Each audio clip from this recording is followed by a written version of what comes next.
En el nombre de Cristo Jesús, nuestro Señor, nuestro Dios, nuestro Rey, te damos gracias por todo tu amor, por toda tu bondad, por toda tu misericordia, todo lo que tú has hecho en favor nuestro. Queremos pedir, Señor, que tu Espíritu Santo nos guíe, que tu Espíritu Santo nos oriente y nosotros podamos en esta tarde, ya noche, crecer no solamente en el conocimiento de tu verdad, tu palabra es la verdad, sino sobre todo que podamos crecer en la estatura, Señor, en semejanza al varón perfecto Cristo Jesús.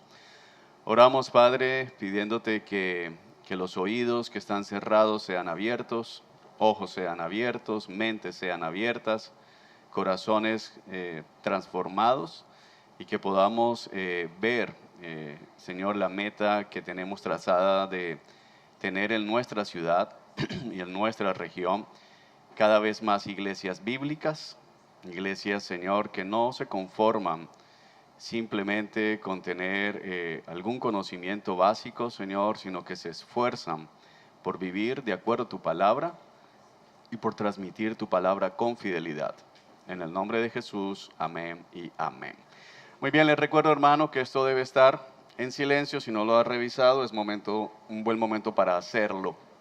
Ok, continuamos entonces con tercera clase de hermenéutica.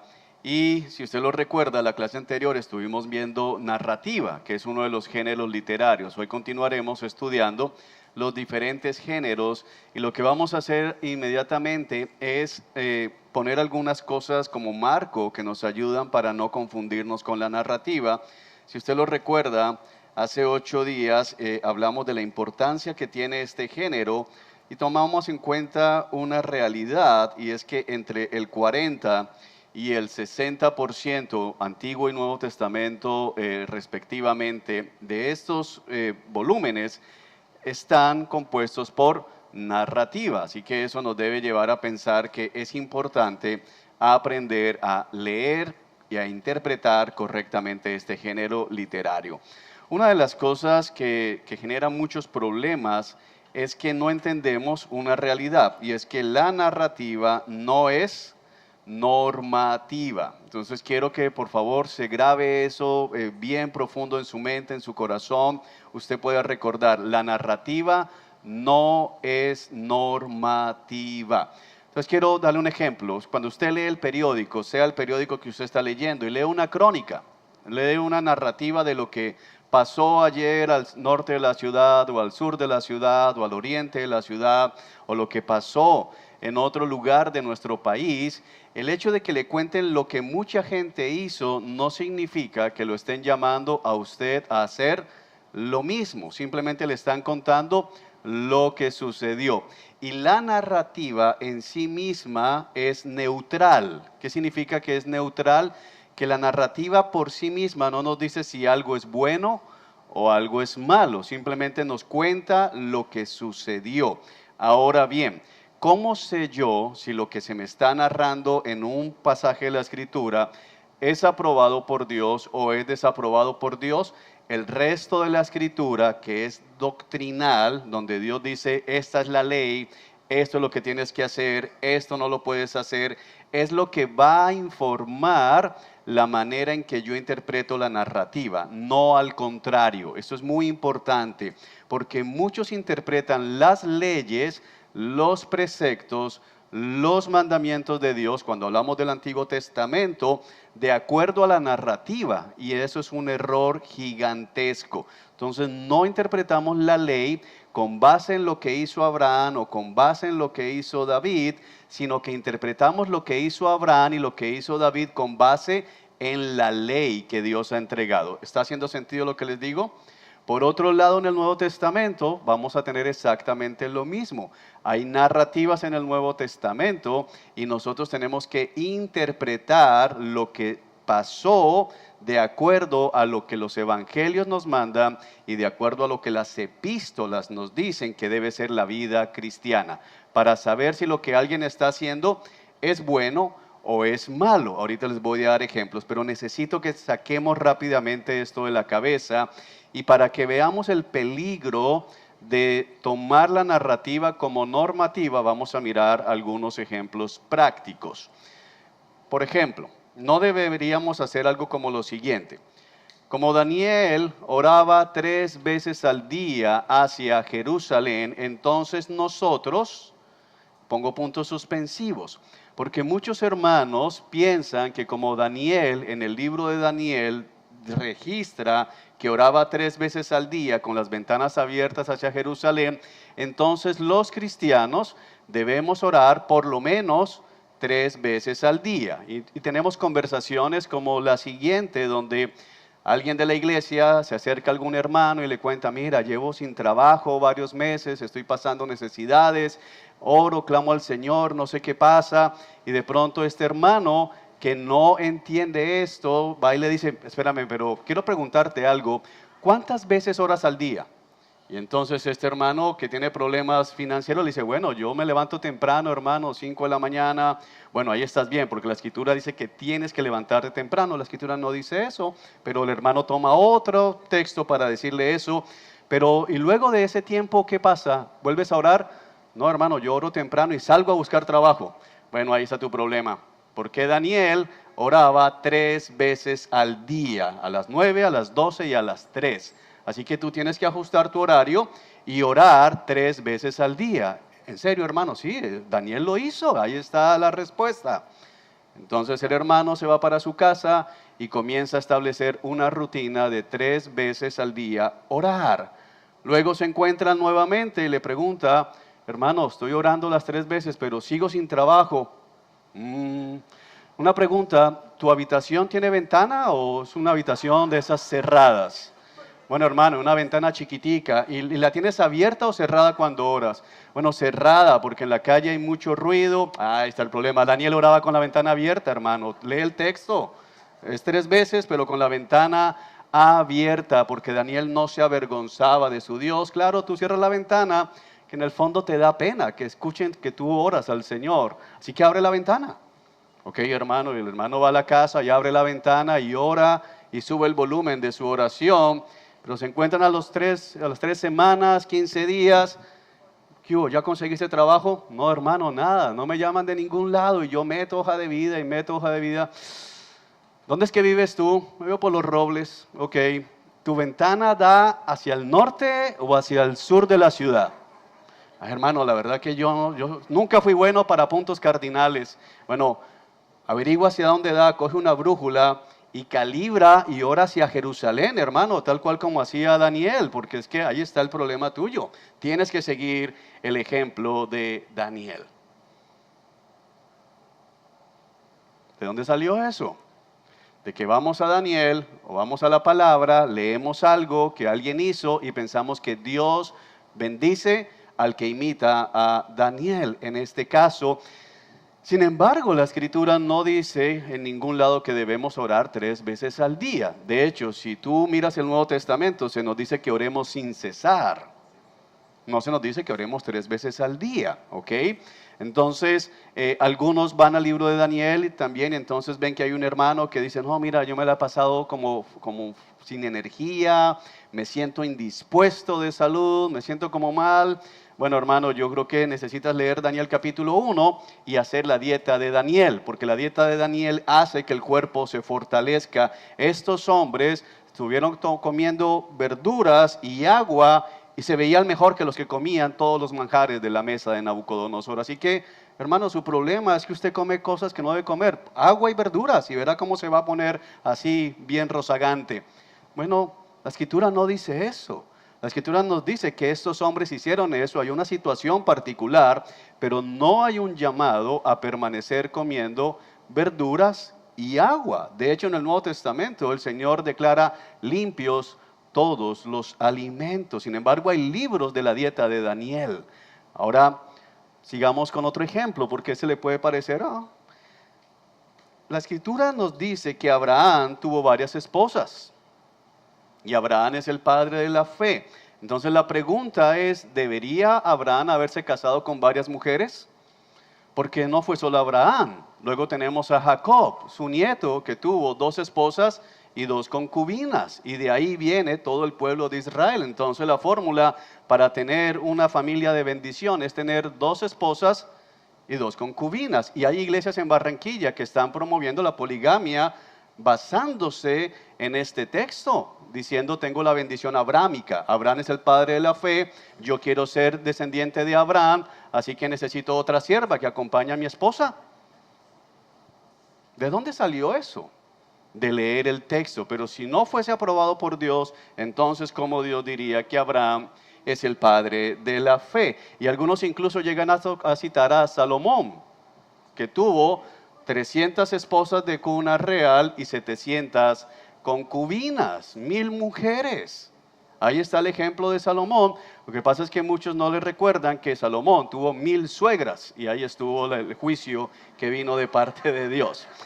Bueno, mi punto es que no puedes ir a la narrativa y simplemente sacar ideas como doctrina.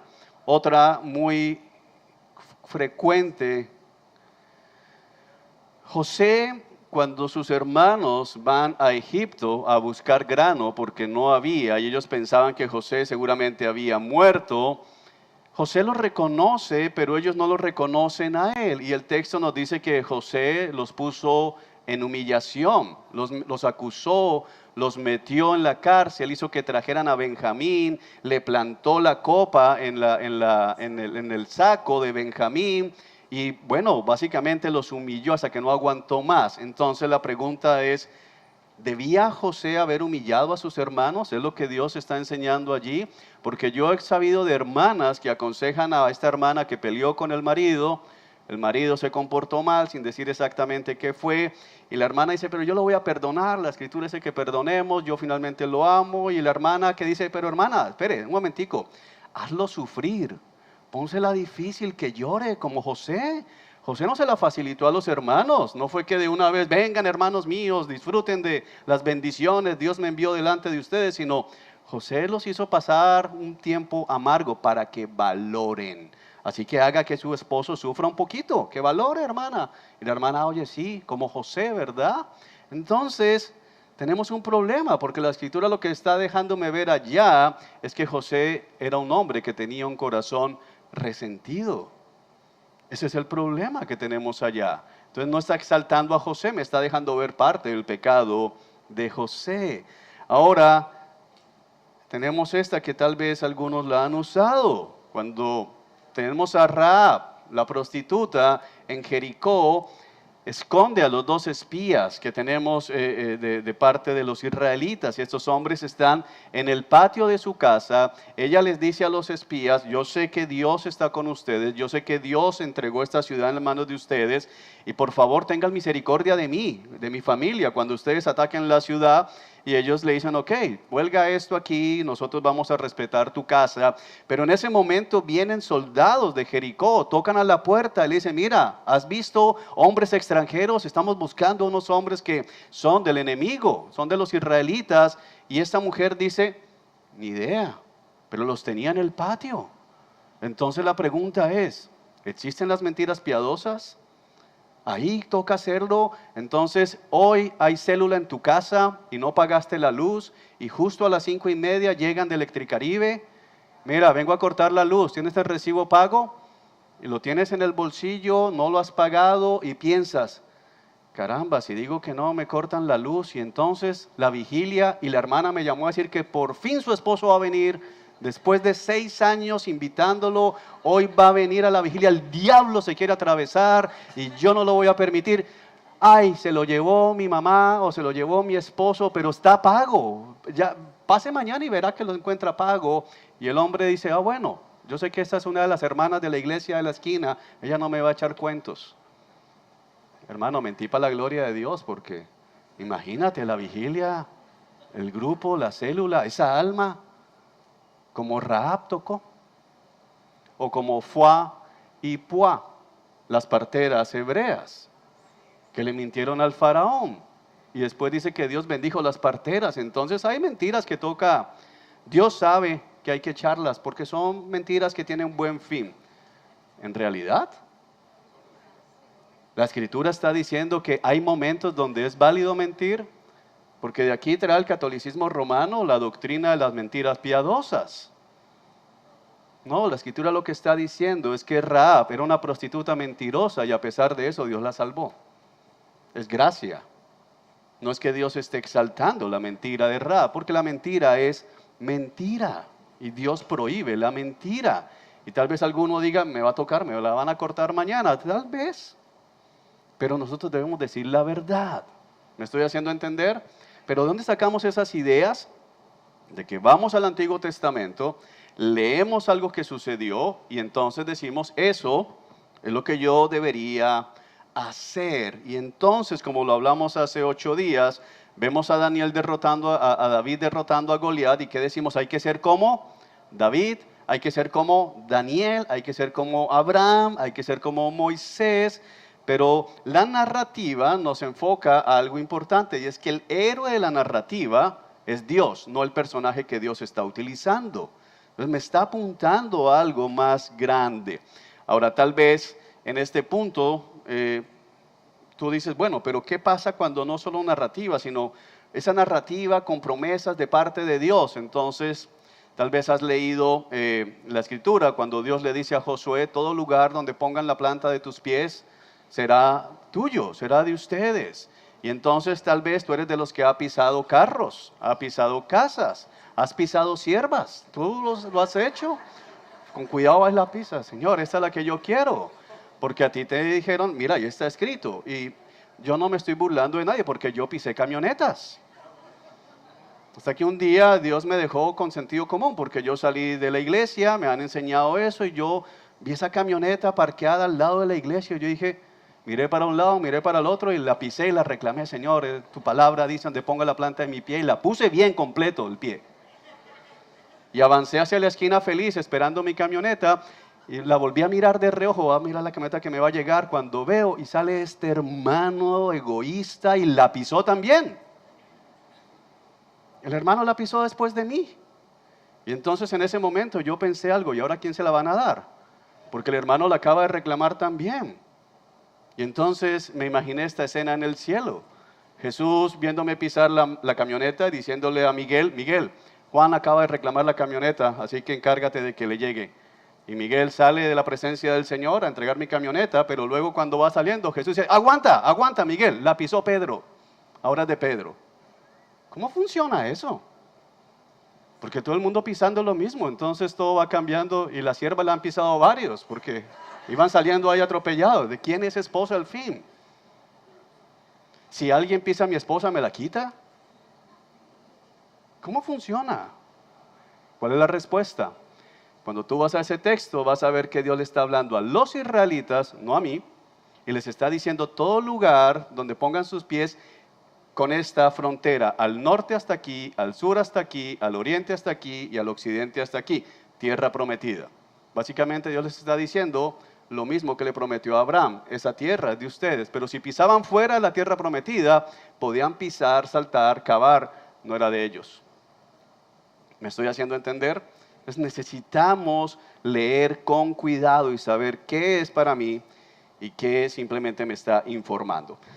Ahora, les he dado ejemplos aquí del Antiguo Pacto y tal vez diga, bueno, el problema es que Juan está mirando únicamente Antiguo Testamento, pero vamos a mirar el Nuevo y pensemos en esta idea de la narrativa, porque hay narrativa en el Nuevo Testamento. Entonces, pregunta que les quiero hacer.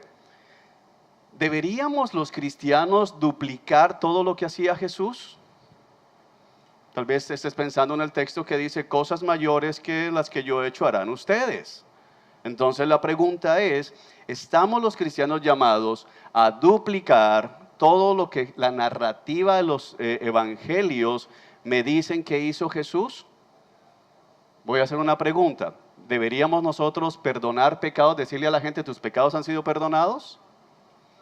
No podemos hacer eso. ¿Por qué? Porque solo Dios tiene autoridad para perdonar pecados. Yo puedo perdonar la ofensa contra mí, pero el pecado delante del Señor permanece hasta que Dios lo perdone. Por ejemplo, si un incrédulo me dice, me hace algo, yo lo perdono, pero su pecado permanece porque él no ha puesto su fe en Cristo Jesús. Yo no puedo quitar la responsabilidad espiritual de ese pecado. Y tal vez tú digas, bueno, eso era Jesús. Bueno, Jesús caminaba sobre el agua. ¿Deberíamos nosotros intentar caminar sobre el agua? ¿Qué te va a pasar cuando des el segundo paso? ¿Para dónde vas?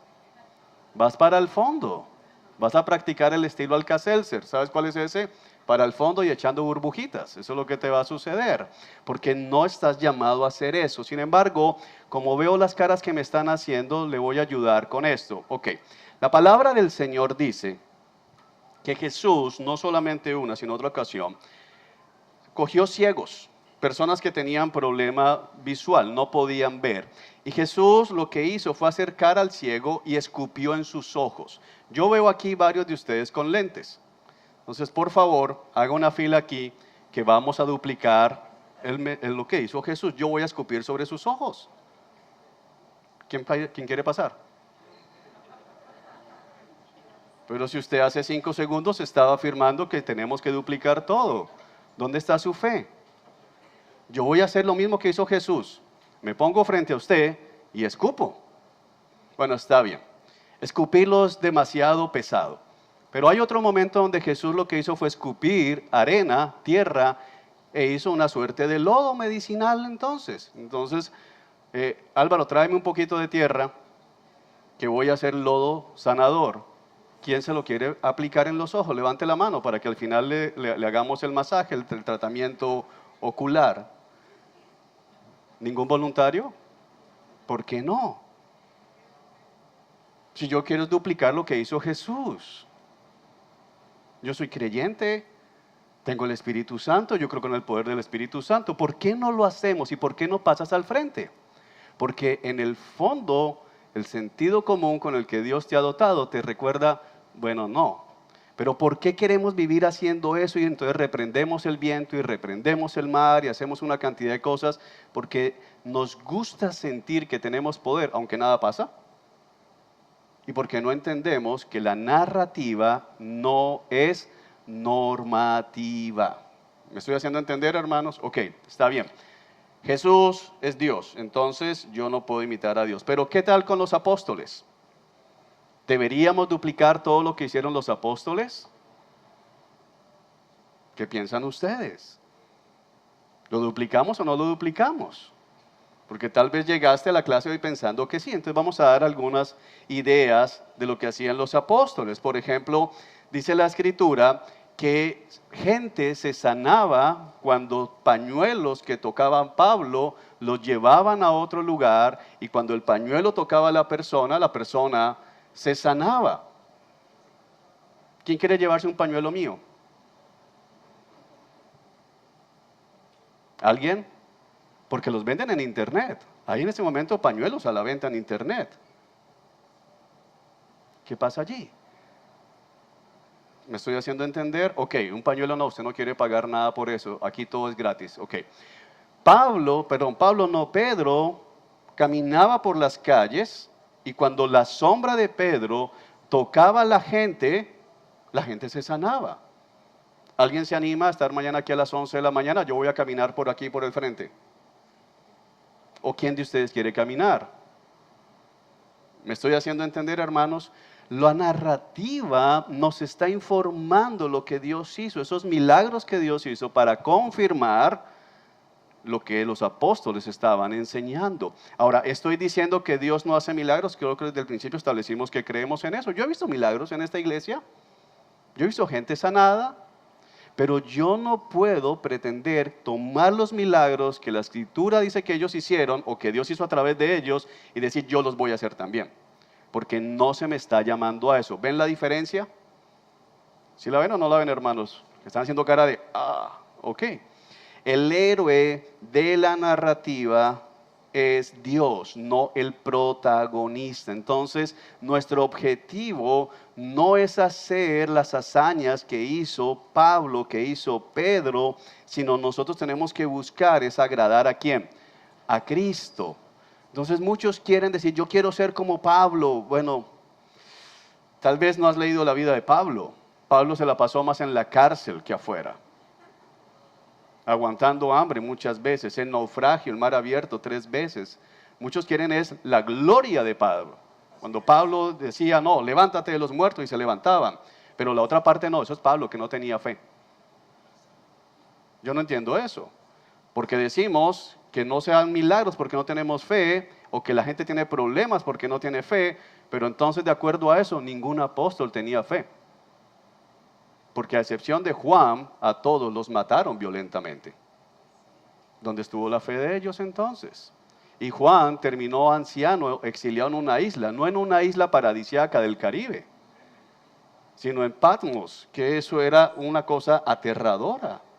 ¿Dónde estuvo entonces la fe de Juan? ¿Será que le faltó fe a Juan? ¿Qué creen ustedes según lo que han leído en la Escritura? Entonces lo que yo estoy haciendo en esta noche es ayudándole a pensar en la palabra del Señor y cómo aplicamos y cómo muchas veces lo que hemos hecho es sacar conclusiones equivocadas. ¿Es claro eso, hermanos? Si no es claro, haga así y yo doy más ejemplos. ¿Claro? Ok. Sigamos entonces con otro género, la parábola. La parábola es un género bien importante en las Escrituras y muchas veces es un género incomprendido. Normalmente encontramos la parábola en los evangelios y en algunos de los profetas del Antiguo Testamento.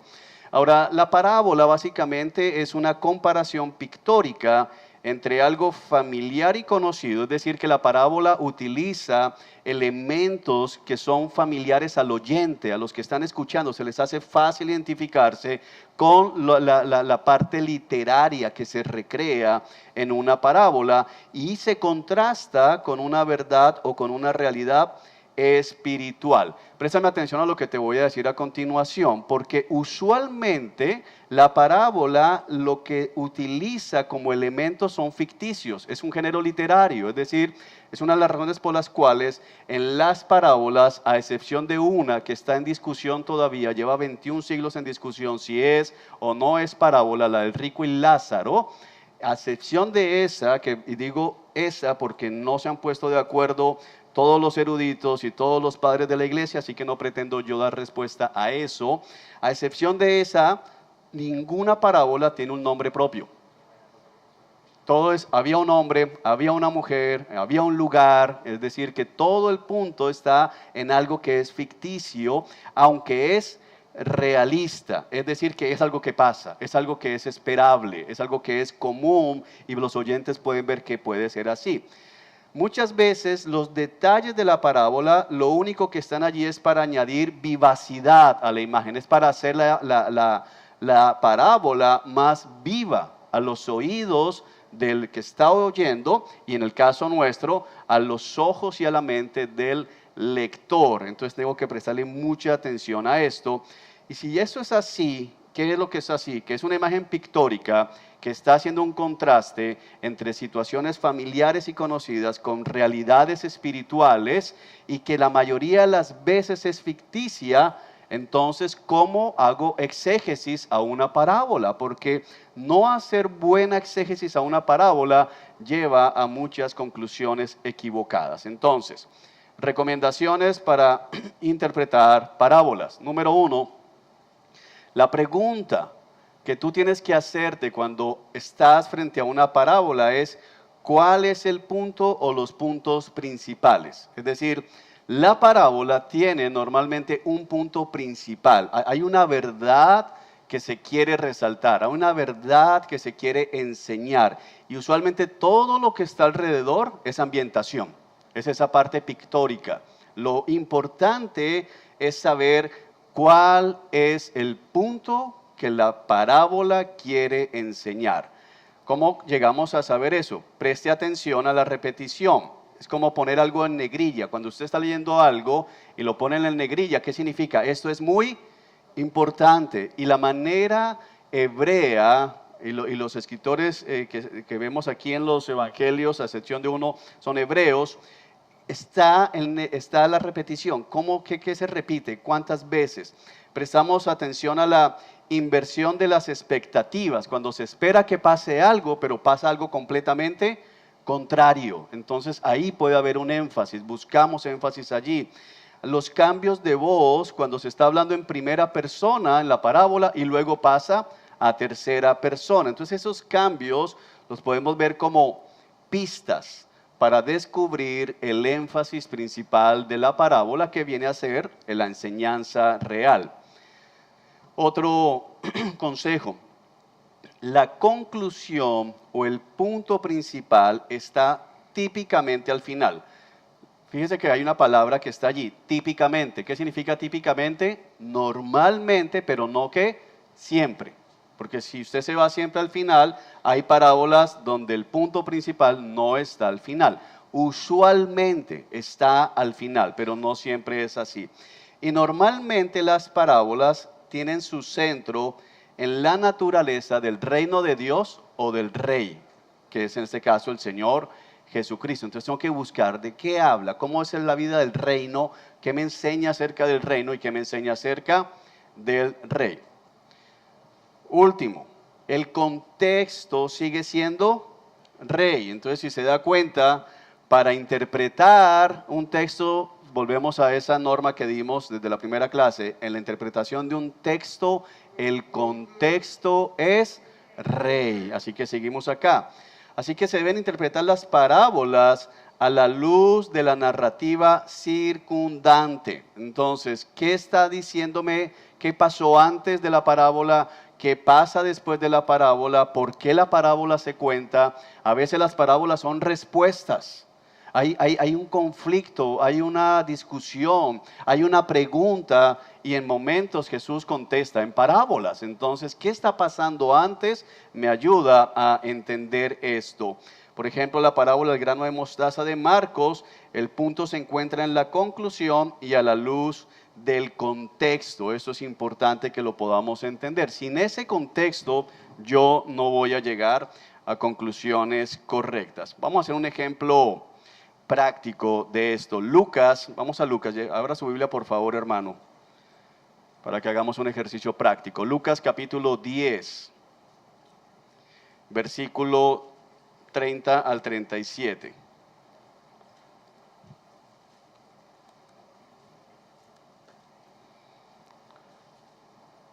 ¿Qué tenemos aquí? Es una parábola muy famosa, Lucas 10, verso 30 al 37, es la parábola del buen samaritano. ¿La tiene ya en su Biblia? Vamos a leerla. Entonces dice, Jesús respondió con una historia. Un hombre judío bajaba de Jerusalén a Jericó y fue atacado por ladrones. Le quitaron la ropa, le pegaron, lo dejaron medio muerto al costado del camino. Un sacerdote pasó por allí de casualidad, pero cuando vio al hombre en el suelo, cruzó al otro lado del camino y siguió de largo. Un ayudante del templo, es decir, un levita, pasó y lo vio allí tirado, pero también siguió de largo por otro lado. Entonces pasó un samaritano despreciado y cuando vio al hombre, sintió compasión por él. Se le acercó y le alivió las heridas con vino y aceite de oliva y se las vendó. Luego subió al hombre en su propio burro y lo llevó hasta un alojamiento donde cuidó de él. Al día siguiente le dio 2 monedas de plata al encargado de la posada y le dijo, cuida de este hombre, si los gastos superan esta cantidad te pagaré la diferencia la próxima vez que pase por aquí. Ahora bien, ¿cuál de los 3 te parece que fue el prójimo del hombre atacado por los bandidos?, preguntó Jesús. El hombre contestó, el que mostró compasión. Entonces Jesús le dijo, así es, ahora ve y haz lo mismo. Esta parábola del buen samaritano es una de las parábolas más mal interpretadas en la iglesia cristiana occidental. Normalmente la parábola se pierde lo que está transmitiendo porque traemos marcos de referencia, que hablaremos de eso en otro curso, pero para que pienses en algo que ya te he enseñado, es como tus presuposiciones, ¿de acuerdo? Y tenemos presuposiciones, como ya lo establecimos. Entonces, hay elementos en la parábola que hacen pensar hacia otra cosa. Por ejemplo, vemos en el versículo 33 que el hombre se acercó y sintió compasión por él, se le acercó, verso 34, y le alivió las heridas ¿con qué? Vino y se las vendó. Y esos 2 elementos que aparecen aquí, el vino y el aceite, usualmente nos trasladan a pensar en 2 personajes de la Trinidad. El vino lo llevamos rápidamente a compararlo con ¿qué cosa? La sangre de Cristo. Y el aceite lo comparamos ¿con quién? Con el Espíritu Santo. Entonces muchos llegan a concluir esta parábola más o menos de la siguiente forma. Tú eras ese hombre que fue dejado a la vera del camino. Tus familiares te lastimaron, la gente a tu alrededor te trató mal y estabas allí tirado, nadie le importaba tu vida, nadie le importaba qué eras. Y cuando nos cuentan eso, especialmente a la luz de un retiro espiritual, de un encuentro y con buena música de fondo, yo comienzo a pensar la vez que no me celebraron el cumpleaños, la vez que no me llamaron, la vez que me insultaron, la vez que se burlaron de la camiseta que yo pensé que me quedaba muy bonita, pero no era así a la luz de nadie más. Y comienzo a pensar y me dicen, ok, yo estaba tirado allí, pero Cristo pasó por allí y Cristo me vio ¿con qué? Con ojos de compasión. Los sacerdotes, y yo puedo pensar en un pastor que me trató mal, los levitas, un hermano líder de la iglesia que me trató mal también, pero Jesús sí se fija en mí, Jesús sí se fija en ti, se fija en tu dolor, se fija en lo que has sufrido, y Él viene y te venda, y entonces su sangre te ha cubierto y te ha dado el Espíritu Santo. Y bueno, creamos una historia alrededor del amor de Cristo por mí, lo cual en primera instancia es verdadero. Dios me ama. Cristo me ha sanado, Cristo me ha levantado, pero el punto es que esta parábola no está hablando de salvación. Entonces yo necesito entender que por mucho que haya elementos acá, no es el énfasis de la parábola. De hecho, yo he estado, y vuelvo a decir para que nadie crea que estoy juzgando, yo organicé obras de teatro con esta parábola, mostrando entonces quién era el sacerdote y el levita y el que cargaron y todo esto, y la gente lloraba. El problema es que eso no está diciendo la parábola. Entonces, apliquemos lo que les enseñé acerca de cómo interpretamos parábolas. Entonces, ¿qué tenemos acá? Vamos a mirar lo que hay circundante, porque la parábola empieza ¿desde dónde? Desde el versículo 30, pero no en el versículo 30 parte B o del principio, sino arranca aquí. Un hombre judío. Pero antes de un hombre judío y antes de por aquí, tenemos a Jesús diciendo, Jesús, ¿qué hizo? Respondió con una historia. Y cuando yo leo esto, entonces es donde es importante que recuerde algo que ya le he dicho como 6 veces, esto no existe en el original. Ese subtítulo de parábola del buen samaritano no existe en el original. Y el problema es que cuando usted no tiene claro eso en su mente, usted siempre va a comenzar a leer ¿dónde? Aquí. Pero resulta que lo que está pasando es que esto es una sola historia. Jesús respondió con una historia, es una sola narración. No son eventos separados. Aquí hay un evento que va unido. Entonces yo necesito saber cuál es, si Jesús respondió, es porque lo más probable es que ¿qué sucedió antes? ¿Qué hay antes de eso? Muy bien. ¿Se da cuenta? Usted sí puede hacerlo. Hay una pregunta y yo quiero saber cuál es qué. La pregunta que Jesús va a responder, o cuál es la situación, o hay un dilema, o hay una discusión, pero algo pasó para que Jesús diga el texto que responde con una pregunta. ¿Me van siguiendo hasta acá? Ok, entonces vamos a seguir hacia atrás y veamos la pregunta. Jesús respondió con una pregunta. Y yo llego al versículo 29 y ¿qué veo acá? ¿Y quién es mi prójimo? Hay una pregunta. ¿Quién le está preguntando a Jesús? Yo quiero saber, pero yo quiero ayudarle a usted ahorita a ver la manera en que leemos la Escritura. Jesús responde con una historia y antes de ese versículo me dice que alguien le pregunta, ¿y quién es mi prójimo? Entonces, lo primero que yo necesito saber es que, ¿cuál es el objetivo de la parábola? ¿La parábola qué propósito tiene? ¿Identificar qué? ¿Quién es el prójimo? ¿Es claro eso? Porque el hombre pregunta, ¿quién es mi prójimo? Y Jesús responde con la parábola. Entonces, la respuesta a la pregunta de quién es el prójimo está ¿en dónde? En la parábola. ¿Vamos viendo aquí cambios? Vamos siguiendo. Verso 29 completo dice, el hombre quería justificar sus acciones y le preguntó a Jesús, ¿quién es mi prójimo? Entonces ya veo que hay un hombre y un hombre que quiere justificarse a sí mismo y entonces le lanza la pregunta a Jesús, ¿quién es mi prójimo? Entonces puedo subir un poco más, tratar de ver dónde hay otro bloque. Ok, por aquí parece que hay uno. Quitamos ese subtítulo, pero veo que arranca una historia nueva. ¿Por qué veo que hay una historia nueva? Porque ¿qué dice? Cierto día. Ok, entonces significa que ya lo de arriba no conectó, no viene en línea, sino que venimos a otro momento, cierto día. No es al momento siguiente o a la tarde siguiente o en ese instante, sino Es otro momento, no sabemos cuánto tiempo ha pasado, pero arrancamos acá. Cierto día, un experto en la ley religiosa, ok, ya tenemos aquí un personaje y esto es narrativa. Fíjate que lo que tienes del 25 al 29 es narrativa. ¿Qué vimos como norma? Miramos la narrativa circundante para poder entender el propósito de la parábola. Entonces, cierto día este experto en la ley religiosa se levantó y mira lo que dice, ¿para qué se levantó? Ok, entonces ya vemos que hay una intención del corazón, no es una pregunta genuina. Hay gente que pregunta porque quiere aprender. Hay gente que pregunta porque está deseoso de crecer en su fe, pero hay gente que pregunta simplemente para avergonzar al que está hablando. Y eso es lo que está pasando acá. Este no es un hombre sincero, este es un hombre que quiere poner a prueba a Jesús. Y lo pone a prueba con la siguiente pregunta. Entonces, hay otra pregunta. Fíjate que entonces ya tengo que tener cuidado.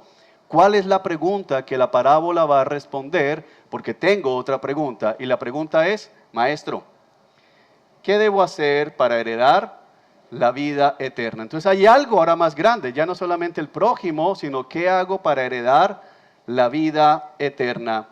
Si tú eres creyente, tú sabes que lo que hay que hacer es poner la fe ¿en quién? En Jesús. Arrepiéntete de tus pecados y pon tu fe en Cristo Jesús.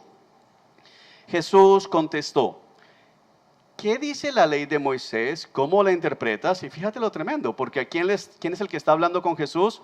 Un maestro en la ley religiosa. Y entonces Jesús le contesta, para heredar la vida eterna me estás preguntando, ok, ¿qué dice la ley de Moisés? ¿Cómo interpretas la ley de Moisés? Y el hombre contestó, amarás al Señor tu Dios con todo tu corazón, con toda tu alma, con toda tu fuerza y con toda tu mente, y amarás a tu prójimo como a ti mismo. Ese es el resumen de la ley. Y Jesús contesta, correcto, haz eso y vivirás. Es decir, haz eso y ¿qué vas a tener? Pregunta, ¿está diciendo Jesús que es posible que un hombre por sus propios medios pueda obtener la vida eterna? No, y por eso es que lo que sigue a continuación es revelador. Porque dice el versículo 29, el hombre, ¿qué quería hacer? O sea, ¿qué es lo que el hombre iba a decir? Yo hago eso.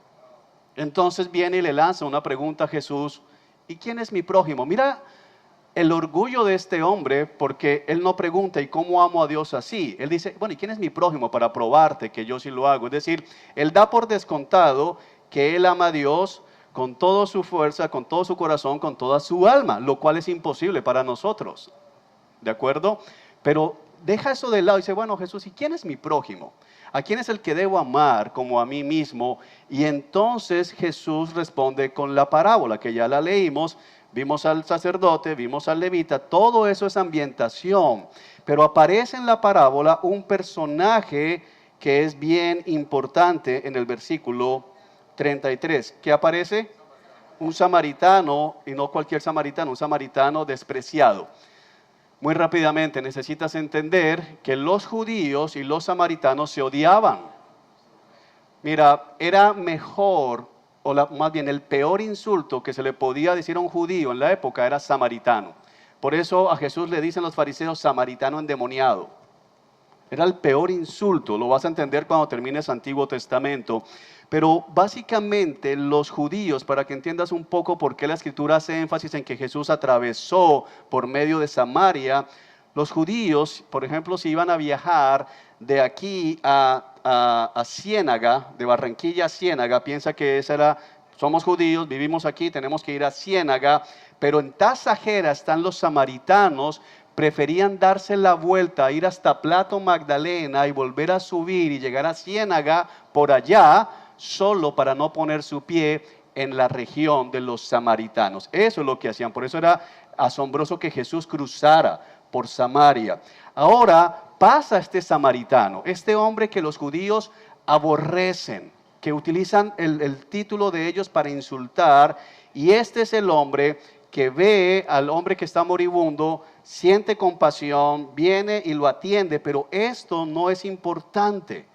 ¿Qué es lo importante? Porque luego Jesús le pregunta a este líder religioso, versículo 36, ¿cuál de los tres te parece que es el prójimo del hombre atacado por los bandidos? ¿Cuál es la respuesta que da el hombre? ni siquiera se atreve a nombrarlo por título, sino el que mostró compasión. Pregunta, ¿quién fue el que mostró compasión? Entonces, según la parábola, ¿quién es el prójimo? ¿Qué le está diciendo Jesús al joven religioso? ¿A quién es el que tienes que amar como a ti mismo? No a los que están en la calle malheridos, sino ¿a quién? Al samaritano al que tanto odias. No puedes heredar la vida eterna. ¿Lo estás viendo? No es tan difícil si lees todo y te das cuenta. Y por eso Jesús le dijo, ahora ve y haz lo mismo. Lo mismo no es, como muchos dicen, tenemos que ser como el buen samaritano y ayudar a los pobres. Tenemos que ayudar a los que están en necesidad. Pero la parábola lo que está enfatizando es, ama a ese que odias y que fue el que mostró compasión. ¿Lo estás viendo, hermano? Ok, sigamos. Después haremos muchos ejercicios de eso, pero hoy no. Entonces, no debemos sacar doctrina que no está allí. Tenemos que entender que básicamente la respuesta surge de la pregunta, ¿haciendo qué cosa heredaré la vida eterna? Y Jesús le está diciendo a este hombre que se quería justificar a sí mismo, si ni siquiera puedes amar a un samaritano, mucho menos vas a amar a Dios. Y luego lo entiendes más fácil, porque las parábolas las vas a entender cuando ves no contradicen ninguna doctrina explícita. Ves nuevamente en Juan, por ejemplo, en la carta de Juan, que aquel que no ama a su prójimo que ve, es un mentiroso cuando dice que ama a Dios a quien no ve. Entonces Juan después nos da doctrina, pero Jesús aquí se lo mostró, si tú no amas al samaritano, tú menos vas a amar a Dios. Wow, sigamos. Poesía. Otro género literario en la escritura es la poesía. 1/3 del Antiguo Testamento es poesía, así que es importante que aprendamos a interpretar poesía. La poesía en algunos libros existe por sí misma, entonces se conoce como libros poéticos o de sabiduría, pero están allí. Los salmos, todos los salmos son poesía. Entonces yo necesito saber cómo leer un salmo, para que no terminemos como lo estudiamos en la primera clase, estrellando bebés contra las rocas. Necesito estudiar poesía. Pero también está presente en otros géneros, como la sabiduría y la profecía. Entonces, algunas cosas que nos van a ayudar. ¿Cómo yo sé que estoy frente a una poesía? Nuestras versiones, aún las versiones económicas, usualmente nos facilitan esto. Te lo voy a mostrar. Porque usualmente no vemos prosa, es decir que aunque tenemos espacio libre, el editor no pone todo en prosa, sino que va poniendo como renglones. Estos son como los versos de una poesía. Cuando tú tienes esto, tú puedes ver en tu Biblia fácilmente, lo encuentras en todos los salmos, pero en otros libros también. Te das cuenta que estás frente a una poesía, eso te lo facilita. Ahora, la poesía hebrea es diferente a la poesía latina. Nosotros componemos poesía haciendo rimar fonéticamente versos. Este verso tiene que rimar fonéticamente y eso es poesía para nosotros. Pero para los hebreos así no funciona la poesía. Entonces necesitamos entender cómo funciona la poesía hebrea. Tiene un lenguaje altamente comprimido, eso es importante, es decir que hay muchas cosas puestas en un solo verso. Y es rico, o rica más bien la poesía, en imágenes, pero el propósito es comunicar una verdad evocando emoción por esa verdad. Entonces, la parábola busca señalar básicamente una verdad importante. Fíjense que el vino, el aceite, el tabernero, las monedas, el levita, el sacerdote, no eran importantes. No jugaban ningún papel, más que darle ¿qué? Algo vivo, que se vea viva la historia que Jesús está contando. Y en la poesía vamos a encontrar situaciones similares, es decir, no todo lo que está allí es lo que necesito encontrar, sino ver cuál es la verdad que está comunicando la poesía y cómo esa verdad está produciendo emociones en aquel que la compone o que la lee. La poesía hebrea no tiene rima, no tiene métrica que podamos reconocer, y lo que hace más bien es proporcionar estructura. Entonces la poesía hebrea se compone de estructura. Esas son algunas de las cosas que debemos tener presente para entender poesía hebrea o bíblica. Número 1, El rasgo más común de la estructura poética es el paralelismo. Entonces, lo más común, la manera más sencilla que tú vas a utilizar para interpretar poesía es buscar paralelos, porque la poesía hebrea trabaja en paralelismo.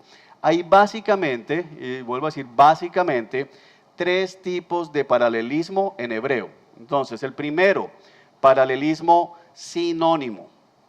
El paralelismo sinónimo lo que hace básicamente es repetir una idea para dar énfasis utilizando sinónimos. Entonces, vamos a ver que una frase dice prácticamente lo mismo que la siguiente frase. Entonces, vamos a ver, es un paralelismo. Cuando yo no sé eso, voy a querer asignarle un significado al primer verso y un significado diferente al segundo verso, cuando lo que está haciendo el texto es diciéndome exactamente lo mismo. Sí, es como decir, ya es de día o ya salió el sol. Entonces vas a encontrar eso en poesía. Cuando la luz alumbra, cuando la luz del sol alumbra o cuando ya es de día, estoy diciendo exactamente lo mismo. Cuando miro al cielo o cuando miro al firmamento, ¿qué estoy diciendo? Lo mismo. Pero cuando yo no entiendo esto, comienzo a decir, bueno, cuando se habla de la luz del sol significa una cosa, cuando se habla de la luz del día significa otra. Y no significan cosas diferentes, significan exactamente lo mismo. Paralelismo sintético es cuando una idea se construye sobre otra idea. Entonces, básicamente lo que está es ampliando, como profundizando verdades. Se me da un verso y el verso siguiente da énfasis al verso anterior. Ahorita vamos a ver algún ejemplo para que lo entienda, pero este sintético también se conoce, usted tal vez lo encuentre en algún otro texto. Dale, que se cambió aquí. Ahí.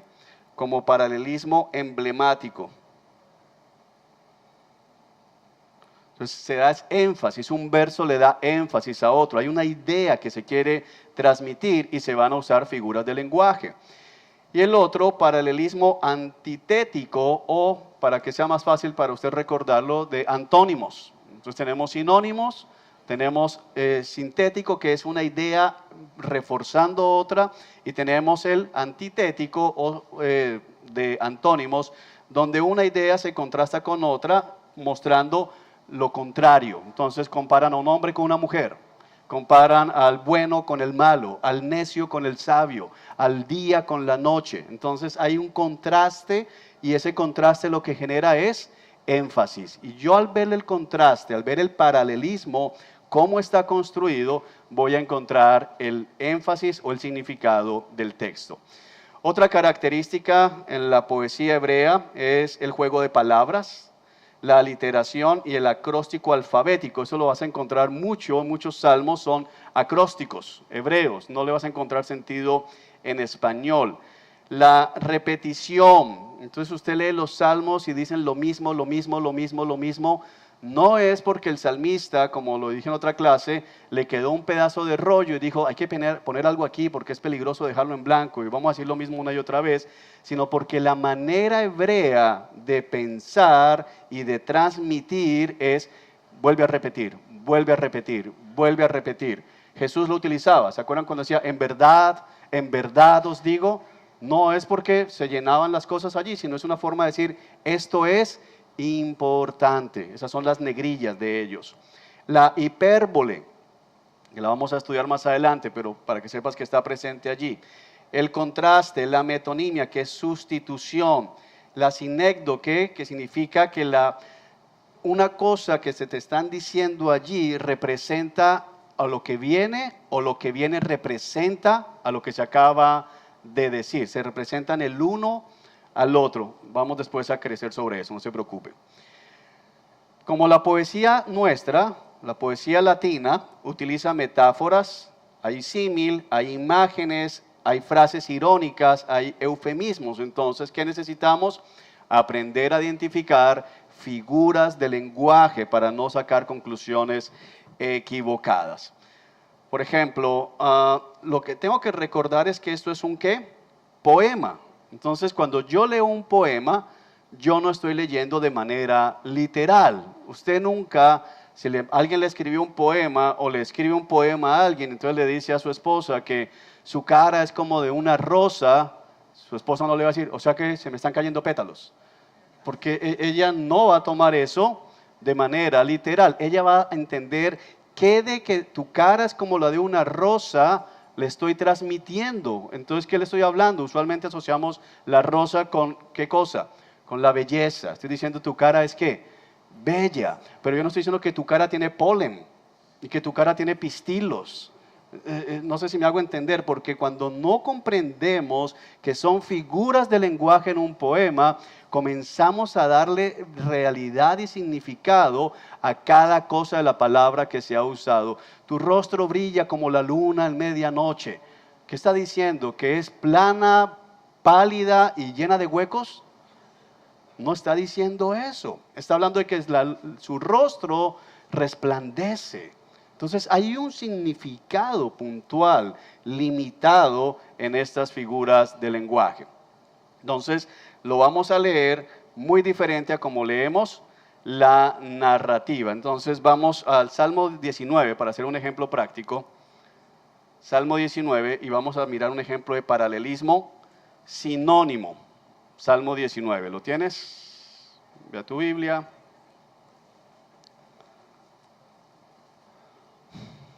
Y vamos a leer versículos 1 al 4. Entonces, el 1, los cielos proclaman la gloria de Dios. Este para nosotros va a ser el verso 1, ¿de acuerdo? Y el firmamento despliega la destreza de sus manos, va a ser nuestro verso 2. Día tras día no cesan de hablar, verso número 3. Noche tras noche lo dan a conocer, verso 4. Entonces vamos a empezar con esos dos versículos para no complicarles la vida a ustedes y por el tiempo. Los cielos proclaman la gloria de Dios, verso número 1. El firmamento despliega la destreza de sus manos. Día tras día no cesan de hablar, noche tras noche lo dan a conocer. Entonces comencemos a identificar qué paralelismo hay acá, aunque yo se los anuncié, es un paralelismo sinónimo. Entonces, ¿cuál es el sinónimo de los cielos? Pues aquí hay un sinónimo. No es los cielos hacen una cosa y el firmamento hace otra cosa. El cielo y el firmamento son ¿qué? Lo mismo. ¿Qué hacen los cielos? Proclaman. Entonces ese es el verbo, esa es la acción de los cielos. ¿Qué hacen? Proclaman. ¿Y el firmamento qué hace? Despliega. Pero en término de proclamar y el firmamento desplegar está haciendo exactamente lo mismo, porque cuando yo veo el cielo, cuando veo el firmamento, se despliega ¿qué cosa? La destreza de las manos de Dios. Yo puedo decir, el firmamento proclama la destreza de las manos de Dios. Cuando vemos al cielo, no podemos decir otra cosa que wow. ¿Sí? Ahora, los cielos, ¿qué proclaman? Y la gloria de Dios también se ve en ¿qué cosa? Son sinónimos. No son dos textos diferentes. Yo no debo hacer una prédica donde explique los cielos proclamando la gloria de Dios y otra diferente donde explique el firmamento desplegando la destreza de sus manos. Son exactamente iguales, ¿sí?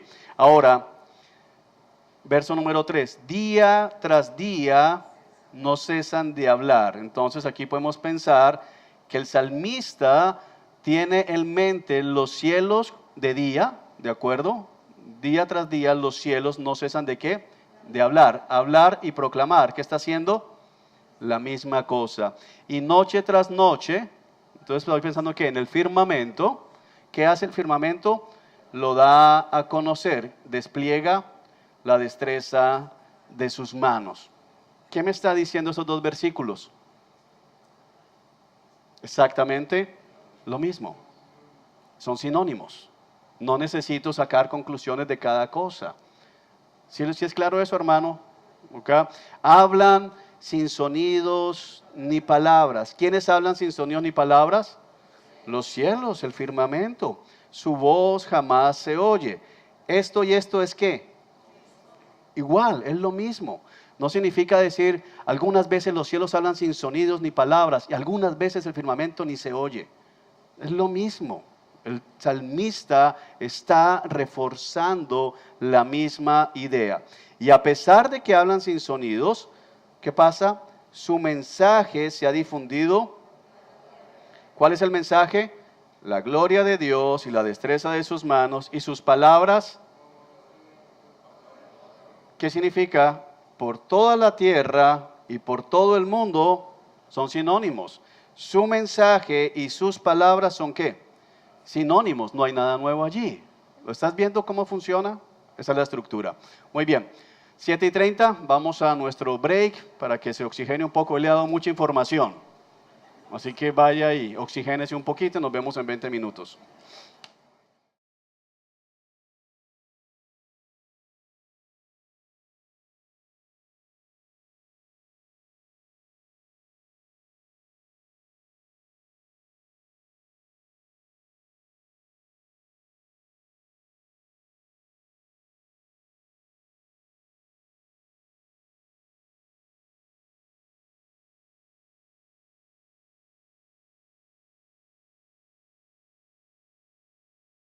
Hacer un ejercicio de paralelismo antitético, es decir, el paralelismo de antónimos, que es un paralelismo también bastante frecuente. Para esto vamos a ir no a Salmos, sino vamos a ir a Proverbios, porque Proverbios también es poesía, entonces vamos a poder trabajar esto. Acompáñeme a Proverbios capítulo 10, abra su Biblia por favor, Proverbios capítulo 10, versículo 1, y vamos a ver cómo establecemos acá un paralelismo de antónimos o de antítesis. ¿Ok? Versículo 1, ¿qué dice Proverbios de Salomón? Un hijo sabio, ¿qué hace? Trae alegría a su padre. Un hijo necio trae dolor a su madre. Entonces vamos a ver cómo funciona esto. Esto sería nuestro verso 1 y ese sería nuestro verso 2 para comenzar a hacer el ejercicio de comparación. Entonces, iniciando, parece que fuera un paralelismo sinónimo, porque ¿qué tenemos? Un hijo y un hijo. Pero arriba tenemos un hijo ¿qué? Sabio. ¿Y qué es lo contrario a sabio en la escritura? Necio. Entonces aquí tenemos el contraste. Un hijo sabio en comparación con un hijo necio. ¿Qué hace el hijo sabio? ¿Qué trae? Alegría. ¿Y qué trae el hijo necio? ¿A quién le trae alegría el padre? El hijo sabio, perdón. Al padre, y lo contrastan ¿con qué? Con la madre. Entonces, yo necesito ver, ok, aquí hay algo que se está estableciendo y lo que se está estableciendo es un contraste, es un paralelismo, pero el paralelismo es ¿qué? De antónimo, es antítesis, sabio con necio, alegría con dolor, padre con madre. Ahora, voy a avanzar un poco en lo que usted necesita aprender porque aquí tenemos otra lección y es la siguiente. Cuando yo leo Proverbios, necesito prestar atención en que no me está dando principios, no me está dando doctrina. Entonces tenga eso grabado para cuando lleguemos a Proverbios, usted vuelva a pensar en ese capítulo 10, versículo 1. Pero entonces lo que tenemos que entender es que hay un contraste entre el sabio va a producir alegría a sus padres, mientras que el necio que va a producir tristezas, dolor. ¿Ok? Si miras el segundo verso, vamos aquí otra vez, sería verso 3 y sería verso 4, las riquezas mal habidas, ¿qué hace? No tiene ningún valor. Pero vivir debidamente, es decir, no viviendo como un criminal, puede que salvar tu vida. O sea que es valioso vivir una vida honesta. ¿Qué tienes ahí nuevamente? Un contraste. Se está contrastando la vida del delincuente con la vida de una persona honesta. ¿Sí lo estás viendo? Entonces es la manera en que la poesía hebrea funciona. Vamos a hacer un ejemplo con el otro tipo de paralelismo, el paralelismo emblemático o paralelismo sintético, que es el otro nombre que tenemos en nuestra guía. Vamos a mirar el Salmo 22. Vamos de nuevo a los Salmos. Vaya a su Biblia. Salmo 22. Y vamos a mirar el versículo 12 en adelante. Entonces, eso es un salmo de David. Miremos acá, versículo 1, versículo 2, versículo 3, versículo 4. Mis enemigos, dice el salmista, mis enemigos me rodean como una manada de toros. Esto es algo que el salmista está estableciendo. Mis enemigos me rodean como una manada de toros. Toros feroces de Basán me tienen cercado. ¿Qué es lo que está haciendo la poesía acá? ¿Qué es lo que el salmista está transmitiendo?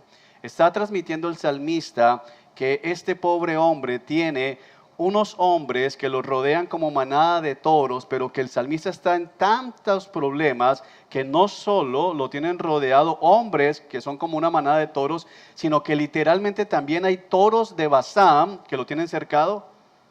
O sea, deberíamos concluir, pobre David, imagínate, David lo tenía el ejército de Saúl rodeado y aparte se encontró con una manada de toros que también se vino porque David iba con una bata roja y lo tenían allí acorralado al pobre David.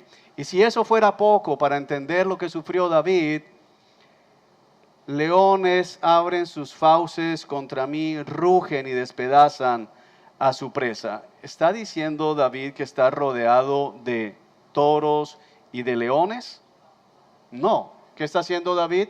Está dejando ver la maldad, la ferocidad de sus enemigos. ¿Comparándolos con qué? Con toros salvajes. Eso es lo que está haciendo el salmista. Entonces, verso 1 y verso 2, simplemente el verso 2 que está haciendo, dándole énfasis a la verdad del verso 1. Eso es lo que está pasando. Está informando, ampliando esta verdad que ya ha dicho. Podemos seguir mirando el texto, por ejemplo, versículo 16, mira lo que el salmista dice: mis enemigos me rodean como una jauría de perros. Una pandilla de malvados me acorrala y han atravesado mis manos y mis pies. Entonces, nuevamente, ¿qué está diciendo? Que esos malvados, esa pandilla, ese ejército que lo tiene rodeado, son como una jauría de perros. Entonces es una manera en que él está transmitiendo lo malos que son, lo feroces que son, lo violentos que son, porque no es que tenga David una jauría de perros, una pandilla, aparte otro grupo que son como toros y adicionalmente toros. No son 4 grupos, es un solo grupo, y lo que está haciendo el salmista es que mostrando son terribles, son muy malos, son muy violentos. ¿Sí es claro? Bueno, vamos a ver si es claro. Entonces vamos a hacer un ejercicio, te voy a dar 2 minutos para que hagas el ejercicio. Entonces abre tu Biblia y vas a buscar el Salmo 24 y me vas a decir si ese Salmo 24 es un salmo sinónimo, es un salmo de antónimos o es un salmo emblemático. A ver si sí entendió lo que le estaba explicando, hermano. Salmo 24. Le voy a ayudar un poquito. El Salmo 24 tiene como 2 movimientos. El primer movimiento está del versículo 1 al 6 y el segundo movimiento del 7 al 10. Ahí tiene una palabrita que dice interludio, porque los salmos son canciones. ¿Ok? Puede trabajar con el que está a su lado, izquierda o derecha, puede escoger. Póngase de acuerdo allí. Le quedan 2 minutos. ¿Es sinónimo? ¿Es antónimo? ¿Es emblemático? ¿Qué tenemos?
Un minuto.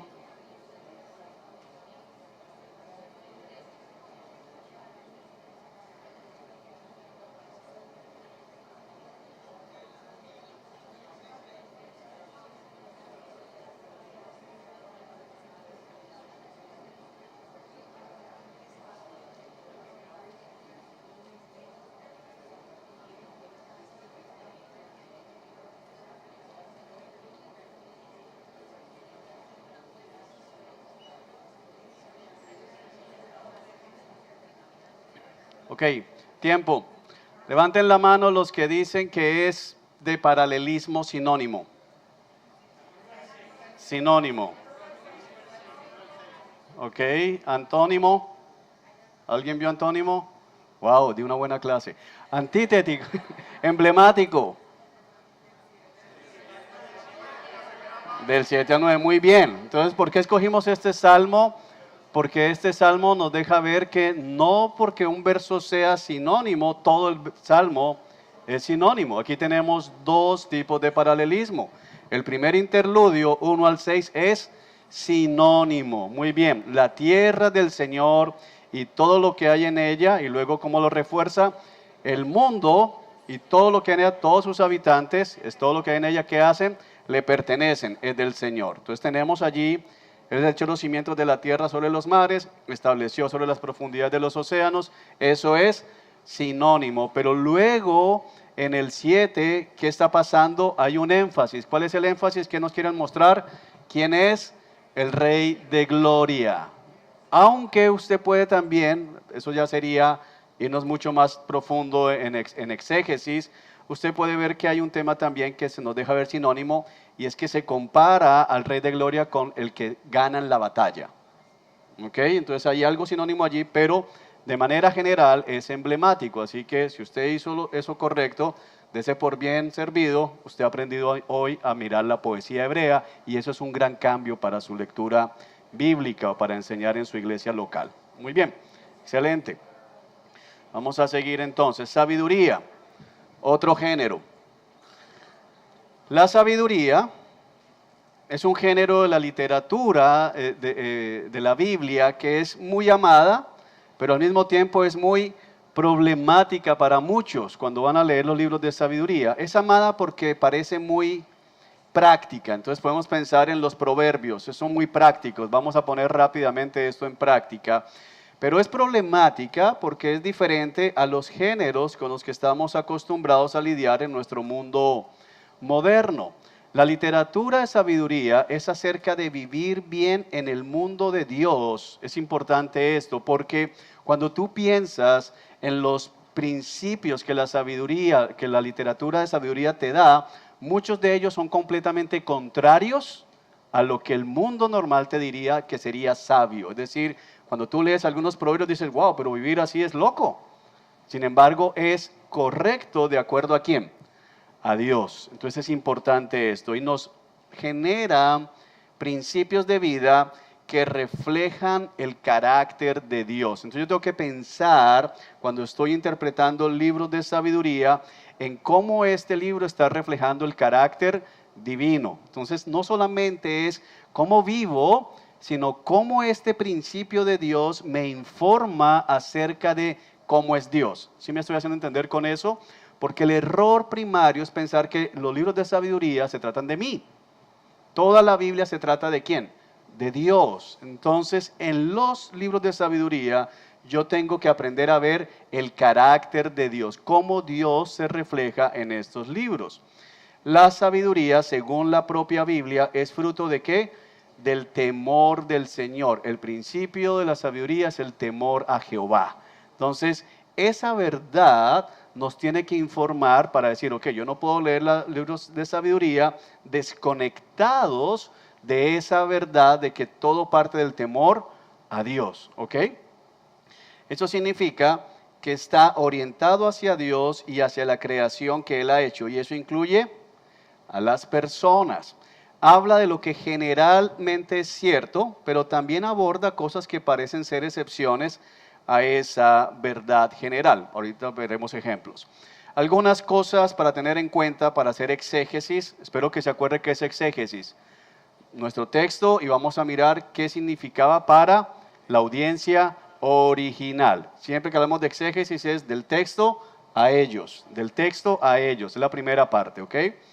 Primero, reconocer que la sabiduría nos llega en múltiples formas o, una palabra que le puede ayudar, subgéneros. Entonces, tenemos el género de la sabiduría, pero dentro de ese género hay unos subgéneros, por ejemplo, drama.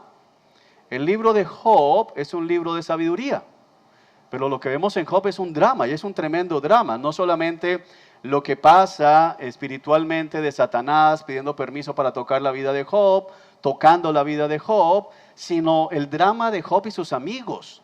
Y luego el drama final de Job con Dios, Dios pidiéndole cuentas a Job. Entonces hay un drama allí. Cantares, que es un libro también que nos presenta el drama de qué va a pasar entre esta pareja de novios, de esposos. Los refranes, que es el libro de Proverbios. Y ahorita vamos a ver también algo que nos va a ayudar bastante. Y también tenemos confesiones autobiográficas y amonestaciones, el libro de Eclesiastés. Hay una confesión que está haciendo el maestro, que se cree que es Salomón, no hay certeza de que sea Salomón, pero se cree que es Salomón. Entonces tenemos una confesión autobiográfica, y si no es Salomón, el maestro que escribió, que se identifica como el autor del libro, está confesando su propia necedad. Está confesando que se dedicó a buscar los placeres mundanos y al final llegó a una conclusión. Lo único válido para el hombre, lo único bueno para el hombre es que temer a Dios. Al final esa es la conclusión. Eclesiastés, Proverbios del 1 al 8, tenemos también autobiografía y tenemos amonestaciones. Entonces, no tenemos solamente proverbios o refranes sueltos, sino tenemos historias de adulterio. Capítulo 5, capítulo 7 nos habla acerca del adúltero y nos deja ver cómo la adúltera intenta seducirlo y nos presenta el caso de a quién voy a seguir. A mi madre la sabia, a mi padre el sabio o a la señora necedad. Eso es lo que está haciendo en Proverbios. ¿A quién vas a escuchar? ¿A la señora sabiduría o a la señora necedad? Entonces hay un drama, hay una amonestación en medio de esto.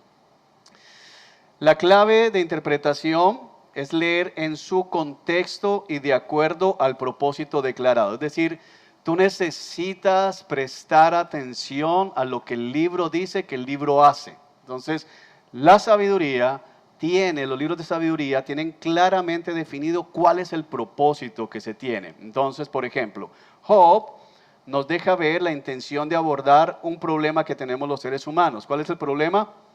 El sufrimiento. Y Job nos deja ver algo importantísimo para nosotros el día de hoy. Muchos hermanos en la iglesia están pasando por sufrimiento y aparte de que sufren, la iglesia les cae encima. ¿Y por qué les cae encima? Porque tenemos un mal entendimiento del sufrimiento. Y entonces hoy se asume, muchas iglesias asumen, que si alguien sufre es porque está en pecado. Y Job dice no. Entonces hay hermanos sufriendo y la respuesta de la iglesia es arrepiéntete. Confiesa, algo estás haciendo mal. Algo tiene guardado, hermano, porque si usted estuviera en obediencia, Dios lo bendice. Pero Dios dice acerca de Job, no hay otro como él. Y sin embargo, le da permiso al diablo de quitarle hijos, bienes y después salud. Algunos teólogos dicen que le deja a la esposa porque es necia. No sabemos.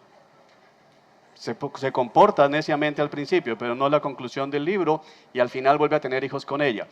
Pero mi punto es que cuando yo entiendo esto, voy a ver la belleza de estos libros. Y segundo, si el sufrimiento es señal de que Dios no me ama, entonces Dios odiaba a Pablo, y odiaba a Pedro, y odiaba a Santiago, porque esos hombres sufrieron. Entonces tenemos que corregir nuestro entendimiento del sufrimiento. Ahora, a veces se sufre por necio, muchas veces, pero a veces no hay un pecado puntual allí por el cual la persona está sufriendo, sino Dios lo usa simplemente para perfeccionarlo, para prevenir que se vuelva orgulloso como en el caso de Pablo, o simplemente para desplegar su gloria, como Jesús cuando deja ver que un hombre nació ciego 40 años sin ver, ciego, y preguntan los apóstoles, ¿quién pecó, él o sus padres? Y Jesús dijo, ni él ni sus padres. Nació ciego para que yo muestre mi gloria. Oh, qué increíble. Pueden haber hermanos en la iglesia sufriendo para la gloria de Dios y nosotros cayéndole encima. Arrepiéntete. Qué terrible. Eclesiastés tiene el propósito de abordar de manera realista el punto de la vida. Es un libro muy crudo. Es un libro que deja ver, mira, me dediqué a disfrutar del placer de las mujeres. Este hombre dice, ¿sabes qué? Me dediqué a acostarme con cuanta mujer pude. Luego me dediqué a hacer dinero. Luego me dediqué a las plantas. Me dediqué a conocer cómo funciona todo y no hallé sosiego para mi alma. Es un libro tremendamente práctico. Proverbios tiene un propósito, engendrar temor de Dios y mostrar cómo ese temor o la falta de ese temor se demuestra en todo tipo de contextos, sí, pero no es un código de ley. ¿Qué significa eso? Ahorita vamos a ver, no son promesas absolutas. Cantar de los Cantares es una celebración del amor humano. Algunos hermanos se resisten a creer esto porque siguen pensando que la vida sexual es pecaminosa. Pero la vida sexual es pecaminosa fuera del matrimonio. Dentro del matrimonio hace parte de la bondad de Dios hacia la humanidad. Y entonces cuando leen el libro de Cantares y ven cómo se celebra el amor sexual del hombre con su esposa, dicen no puede ser que Dios hable de eso. Pero el libro está hablando de eso, eso dice el texto. Entonces es la celebración del amor humano ¿en dónde? En el matrimonio, y ese amor humano en el matrimonio apunta, es un reflejo del amor de Dios por su pueblo. Pero el texto está hablando del amor de pareja. Vamos a mirar ejemplos. Proverbios. Una de las cosas supremamente importantes que ya les dije, son principios. No son ¿qué? Promesas absolutas. Vamos a mirar Proverbios 22:6.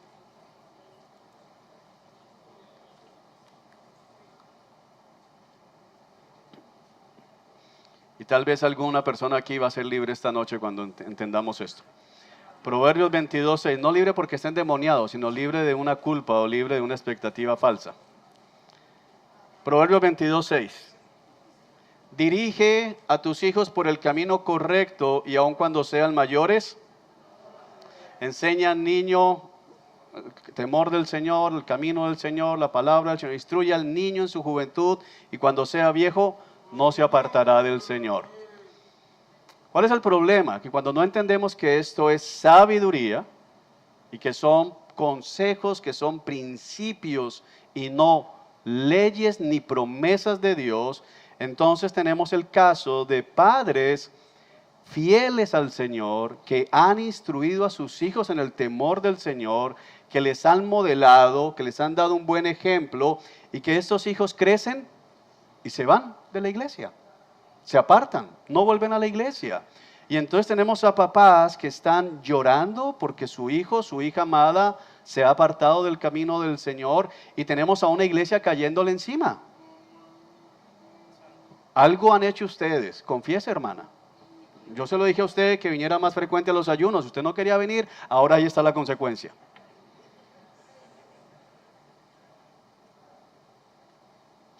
Y papás destrozados, en lugar de encontrar consuelo en medio de la familia de Dios. ¿Por qué? Porque, hermana, yo sí tengo claro la palabra, y si usted lo hubiera enseñado de chiquito, él estaría aquí.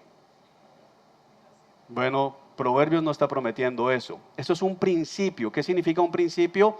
De manera general, podemos esperar que si yo enseño a mi hijo, que si yo enseño a mi hija el temor del Señor, hay más posibilidad de que permanezca en el camino del Señor, a que si yo enseño a mi hijo o a mi hija el camino del mundo, esté en la iglesia. Pero eso es un principio, porque no va a funcionar bien. Usted puede ir a la escritura y tenemos a Samuel. Y al final los hijos de Samuel salieron igual de torcidos a los sacerdotes que Samuel reemplazó. Y tenemos a David. Y de hecho tenemos a Adán y a Eva. ¿Quién fue el padre de Adán? Usted sabe. ¿Quién fue el padre de Eva? ¿Cómo salieron? chuecos. Entonces, el principio es enseña al niño. Ahora no quiero con eso que algún papá salga a decir, yo por eso no le enseño nada, ¿para qué? De pronto se pierde.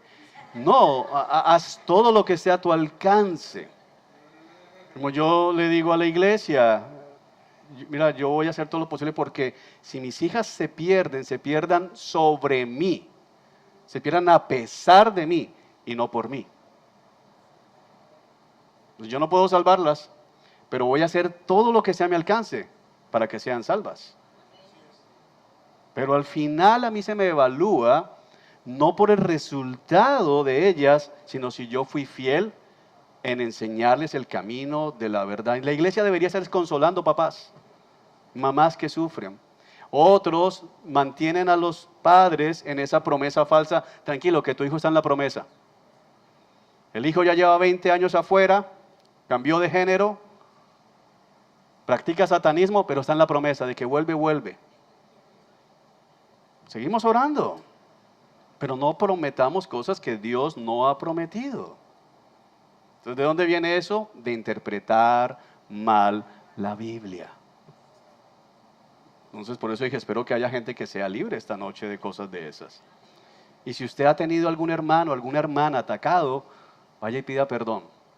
Y enséñale al hermano que no era así. Porque hay gente lastimada en la iglesia que debería cuidar la gente. ¿Ok? Sigamos. Otro proverbio que nos ayuda a entender esto que acabo de decir. Miremos Proverbios 26.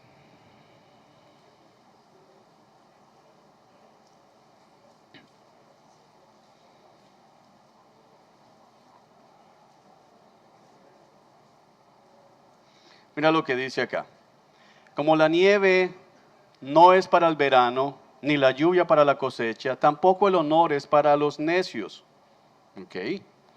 Le voy a preguntar, ¿usted ha visto en nuestra vida, en nuestro país, que los necios son honrados alguna vez? Todos los días. ¿Y entonces la palabra no se cumple? Esto es un principio. El honor no es para los necios. De manera correcta, en una vida normal, el necio no es honrado, el necio es castigado, pero vivimos en una sociedad donde el necio es honrado. Entonces, ¿por qué pasa esto? ¿Es que Dios no cumple? No. Lo que está diciendo el proverbio es, lo normal es que el honor no sea para el necio, sino ¿para quién? Para el sabio. Proverbios que dicen, por ejemplo, ¿has visto un hombre diligente a su trabajo? Se codeará con reyes. Bueno, ¿has visto alguna vez un caso de un hombre en su trabajo que está, vamos a decir que es un operario, y es el hombre más diligente de la planta, es el hombre más responsable de la planta, pero cuando hay una posibilidad de una vacante, siempre traen al primo del supervisor, al amigo del jefe de planta, ¿lo has visto alguna vez? O al hijo del dueño que es un vago y no hace nada y ahora está en la gerencia general. Y llega a las 10 de la mañana y se va a las 3 de la tarde. Y se gana muchos más millones. El otro está con el mínimo toda la vida. ¿Por qué? Porque los proverbios son ¿qué? Principios, no son promesas. Y así con todos los proverbios puedes verlo, ¿ok? Listo, avanzamos. Profecía, otro género literario.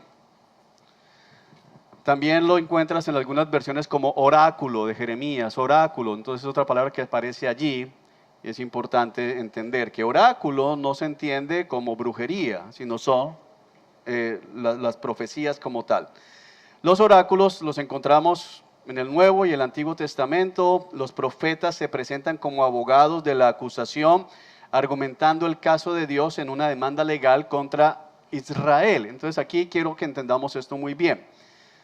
Uno de los problemas que tenemos con la interpretación de los libros proféticos o el género profético es que nuestra preconcepción, nuestra presuposición, nuestros marcos de referencia acerca de la profecía nos impiden entender bien los textos proféticos. ¿Por qué? Porque la idea nuestra de un profeta es alguien que se la pasa anunciando el futuro.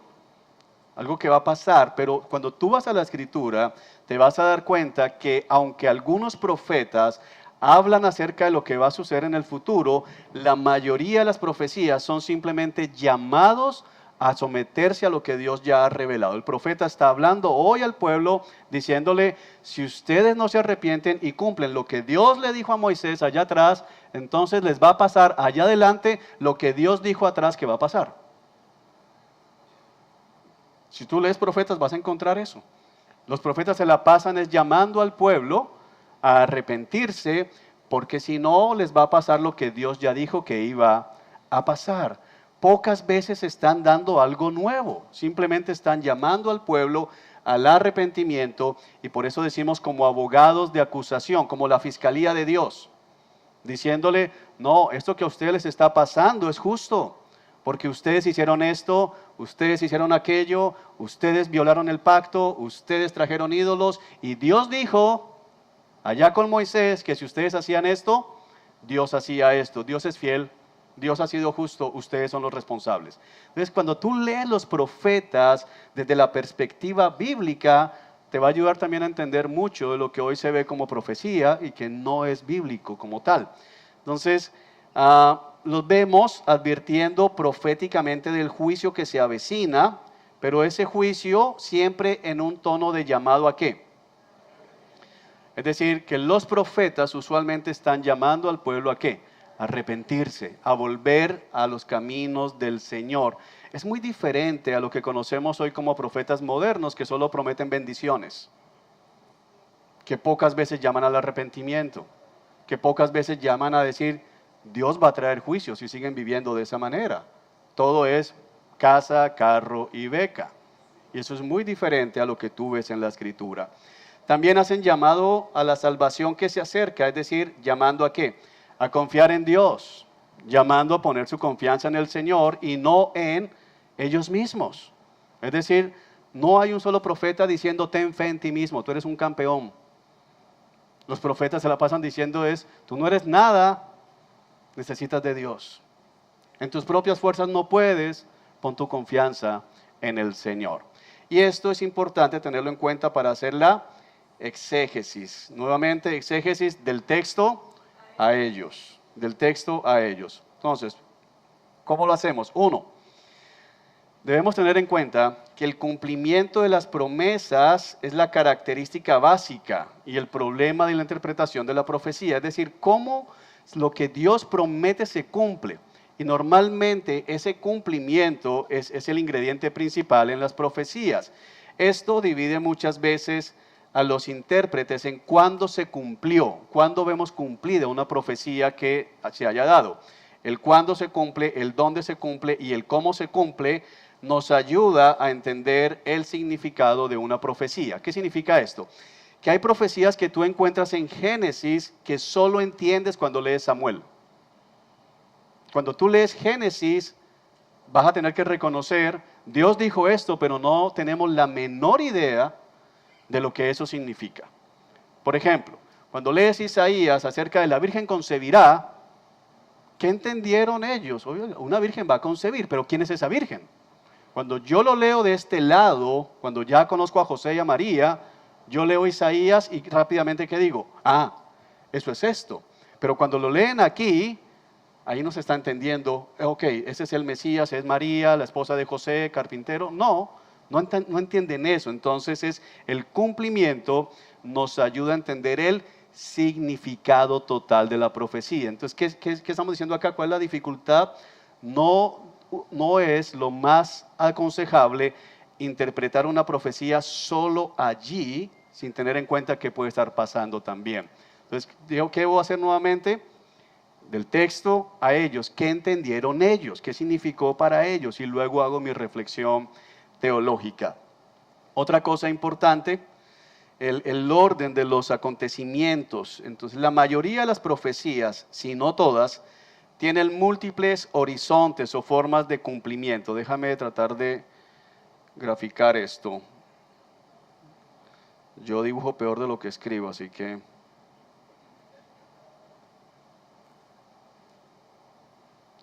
Estos son montañas, ¿de acuerdo? Cuando tú estás viendo, Sí, yo sé que dibujo feo. Cuando usted está viendo montañas desde lejos, todas las montañas parece que estuvieran en la misma línea. Se ven todas como si estuvieran todas en formación horizontal. Pero cuando tú te acercas, te vas a dar cuenta que tal vez esta montaña se encuentra a 1000 kilómetros de distancia a la otra. Las cimas se ven iguales, en la misma línea desde aquí, pero cuando ya llegas allá, te das cuenta que están separadas, están lejos. Entonces, con la profecía bíblica sucede exactamente lo mismo. El profeta que está aquí parado, mirando hacia allá, él ve que esto está en ¿dónde? En el mismo momento, y entonces él habla de esa forma. Pero luego que avanza la historia bíblica, te das cuenta que esta profecía tuvo un cumplimiento aquí, y luego otro cumplimiento aquí, y luego otro cumplimiento aquí, y hay un cumplimiento que estamos esperando en la segunda venida. Entonces yo necesito, cuando voy a leer profecía, entender eso, cómo se va a cumplir, qué cosas ya se han cumplido y qué cosas todavía están por cumplir. ¿De acuerdo? Entonces, ¿se acuerdan cuando les dije que el texto puede tener varios significados? Entonces, en las profecías sucede esto. Hay un significado aquí, hay uno aquí y hay uno aquí. Pero al mismo tiempo es un solo significado, el que el texto tenía cuando el profeta vio lo que Dios le mostró o escribió lo que Dios le dijo que escribiera. ¿Es claro esto? Cuando lleguemos a profetas vamos a ver mucho más, pero ahorita me interesa que usted pueda ver que hay diferentes líneas de cumplimiento de las profecías. Ok, un ejemplo que tiene allí en la guía de Isaías 24 al 27, por tiempo no vamos a ir al texto, pero usted va a poder ver que se habla de destrucción. Entonces podemos ver, por un lado, la invasión babilónica, se destruye Jerusalén, entonces hay una montaña más cerca, pero más adelante tenemos otra parte que es la destrucción de Jerusalén. La destrucción de Jerusalén en el año 70 es el otro momento donde se cumple esa profecía. Pero cuando uno lee Isaías 24, 27, ve que hay cosas que no se han cumplido. Entonces, ¿qué es lo que tenemos que pensar? Que está apuntando hacia dónde? Hacia Apocalipsis también. Entonces, hay varios momentos donde el mismo texto se cumple y se cumplirá. ¿Sí es claro esto, hermanos? Ok. Un rasgo de la profecía es utilizar lenguaje e imágenes del pasado. El profeta usualmente está jalando cosas del pasado, entonces usted escucha en Isaías hablar de Sodoma, escucha hablar del diluvio, escucha hablar de Samuel, porque el profeta trae imágenes que para ellos son conocidas, de historias que ellos ya conocen, para describir el futuro. Entonces lo vamos a ver inclusive en los evangelios, en profecías. Será como en los días de Noé, como Sodoma y Gomorra, como pasó con Silo, como pasó con aquellos. Entonces ellos ya saben y así va a suceder en el futuro. Entonces, esta comprensión teológica de lo que sucederá nos ayuda a comprender que esa imagen no significa que todo va a ser exactamente igual, sino que se usa como marco de referencia. Otra cosa importante, no todas las profecías son incondicionales. Hay profecías que se van a cumplir sí o sí, pero hay algunas que son condicionales. Entonces, pensando en matemáticas, sí y solo sí. Entonces hay profecías como ¿cuál? La que Jonás predicó en Nínive. Jonás predicó, Dios va a destruir la ciudad en 40 días. Pero ¿qué dijo Dios? Si se arrepienten, no los destruyo. Y a la postre hubo un arrepentimiento en la generación que estaba allí, se arrepintieron y entonces ¿qué hizo Dios? No los destruyó. Entonces algunos dicen, la profecía falló. No, la profecía no falló. De hecho, el propio profeta muestra que él sabía que Dios en su carácter misericordioso, si se arrepentían, no los destruía. Entonces es importante entender que hay profecías que Dios dice, esto va a pasar sí o sí, pero que hay cosas que Dios dice, esto va a pasar sí y solo sí, tanto para bendición como para maldición. ¿Es claro eso que acabo de decir? Muy bien. Gran parte de la profecía no es predictiva, sino descriptiva, tipológica. Por ejemplo, en el Nuevo Testamento nosotros comenzamos a entender que gran parte de la vida de David lo que hizo fue anticipar la vida del Mesías. Entonces, mucho de lo que David vivió, lo vivió con el propósito de mostrarnos qué, cómo sería el Mesías, cómo viviría el Mesías, qué le pasaría al Mesías. Eso es tipología, después vamos a profundizar. Muy bien, hermanos, 8:30, se nos acabó el tiempo. El próximo lunes seguimos en nuestra clase. Creo que les habíamos dicho por error, porque teníamos un error ahí en nuestras guías, que el otro lunes ya había matrículas, cerramos ciclo, pero todavía nos faltan 2 clases de hermenéutica. Así que próximo lunes nos vemos acá en clase. Siguiente lunes es carnavales, no nos vemos en clase. El lunes siguiente de carnavales debería...